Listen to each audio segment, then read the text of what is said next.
Well, it's a pleasure to welcome Prime Minister Netanyahu back to the Oval Office. I think I've had the pleasure of hosting him more often than just about any other world leader, and hopefully this will provide just some small measure of repayment for the wonderful visit that I had in Israel this spring. And I want to thank him and his family and his entire team for the tremendous hospitality that we had when we were there. Prime Minister and I were just talking about the fact that these are hectic times, and nowhere is that more true, obviously, than in the Middle East. And so we had an opportunity for a wide-ranging discussion about a range of issues. I commended him for entering into good faith negotiations with the Palestinian Authority in discussing how we can resolve what has been obviously one of the biggest challenges for a very long time in the region. And both Prime Minister Netanyahu and President Abbas have assigned outstanding negotiators. They have been engaging in serious conversations, and our goal continues to be to help facilitate, not dictate, but facilitate the kinds of genuine negotiations that will result in two states living side by side in peace and security.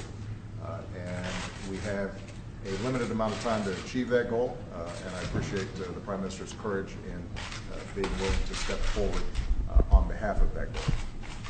We had an opportunity to discuss the situation in Syria. Obviously, we have a broad set of strategic concerns in Syria. We are both pleased that there is the possibility of finally getting chemical weapons stockpiles out of Syria. But I think we both share deep concern that we have to be able to verify and enforce what has now been agreed to at the United Nations.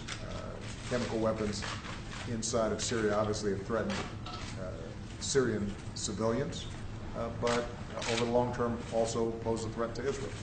And we want to make sure that we get those indiscriminate, horrible weapons out of there. And so we are consulting with the international community on these issues, and I shared with the Prime Minister our belief that we have to move with speed and dispatch and actually making sure that the agreement that was arrived at in the United Nations is followed through on.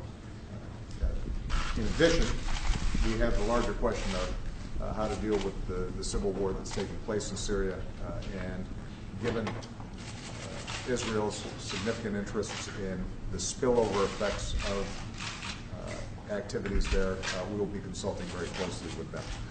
We had an opportunity to discuss Egypt, and I shared with him what I said at the United Nations just a week ago, which is that we continue to have concerns about what has happened in Egypt, but we also are committed to a constructive relationship with Egypt, in part because of the important role that the Camp David Accords and the Egypt-Israeli peace serve not only for the stability and security of both those countries, but also for security in the region and U.S. security.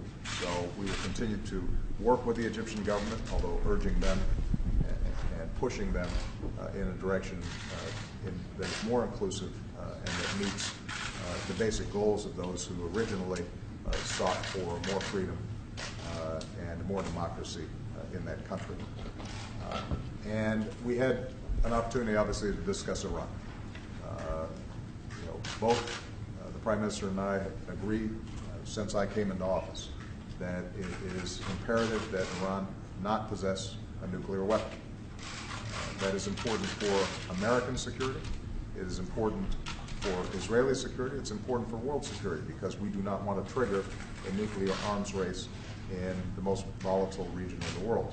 And given the statements and actions from the Iranian regime in the past, the threats against Israel, the acts against Israel, it is absolutely clear that words are not sufficient, that we have to have actions that give the international community confidence that, in fact, they are meeting their international obligations fully, and that they are not in a position to have a